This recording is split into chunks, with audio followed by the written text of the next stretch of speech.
Shota, Hisashi! You yelled, running up to them. It's our first day at UA! Aren't you excited? Aizawa let out a small grumble, but Hisashi seemed a lot more hyped. Oh yeah, let's do our best, listener!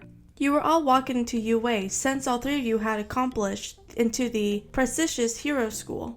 You and Hisashi were talking about hero costumes, hero names, etc., but Aizawa was just walking next to you lazily. You walked into class and sat at a random desk. Next to you was a girl with long dark hair. She turned to you and smiled. Hi, I'm named Miri Kamare, but you can just call me named Miri. You smiled at her nice gesture. Hello, I'm Listener, but please, call me Listener. What's your quirk? She questioned.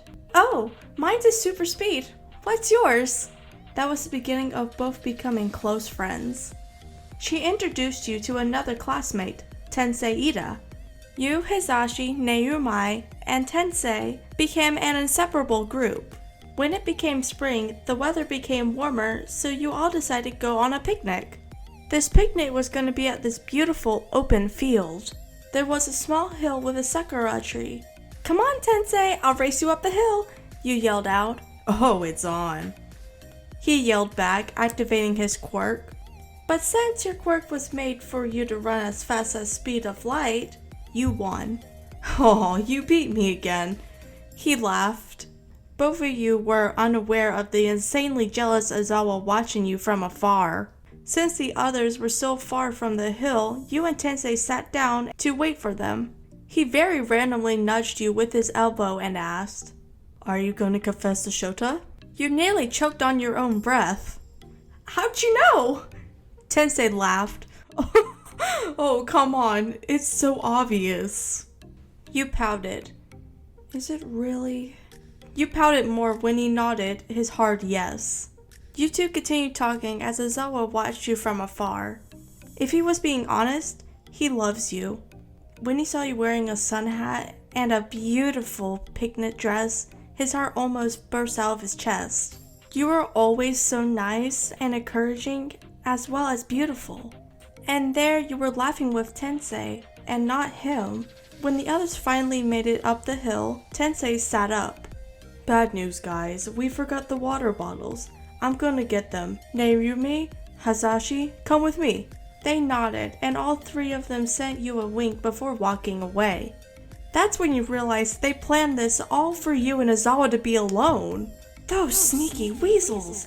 I'll get them for this. You set down the picnic blanket, and suddenly a big gush of wind came. The wind caused the sakura petals to come off the tree and fly around you. It looked incredible. Did you see that, Shota? You asked, turning to him, but he was just staring at you. Shota? You asked again, causing him to snap out of his trance. Huh? Oh, yeah? He asked, awkwardly looking away. When the wind gushed at your beautiful hair and the picnic dress flown in the wind at the sakura petals surround you, it had stunned him. He snapped out of his thoughts when he heard you laughing. Shota, you have a petal in your hair. You laughed while sitting down next to him to pick them out. He gave you a small smile. You do too. You quickly took off your hat and started shaking your head to get the petals out. When you felt the petals fall out of your hair, you sighed contently. Resting your head on Aizawa's shoulder, you felt him tense up, then relax. Shota-san, I love you, you confessed, mentally preparing yourself for the rejection. I love you too, he confessed. You smiled and wrapped your arms around his neck. You gave him a quick kiss on his cheek. He smiled and gave you a kiss on your forehead. Then, you got an idea. Hey! We should tie a string or a ribbon to one of the branches of the tree, as a promise we'll always love each other.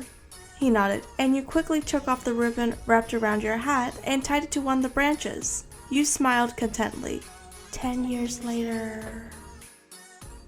It had been 10 years since you and Aizawa were still dating, and you were both now 25.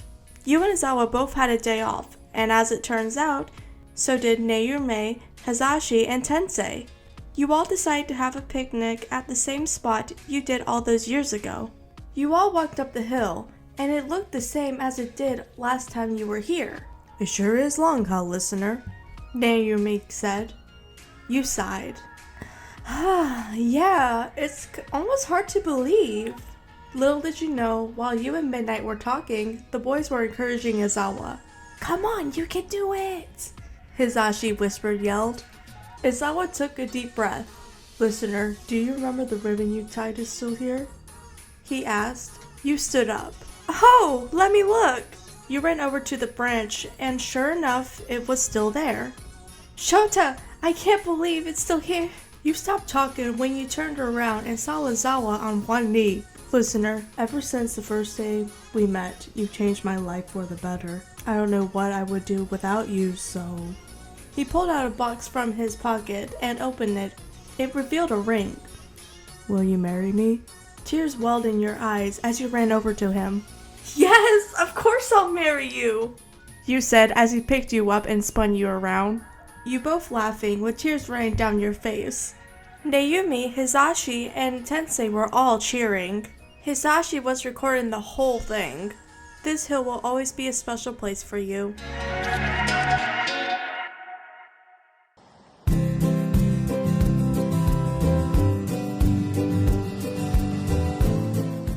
Hey, are you looking at some content you really want to watch? Do you guys feel like laughing?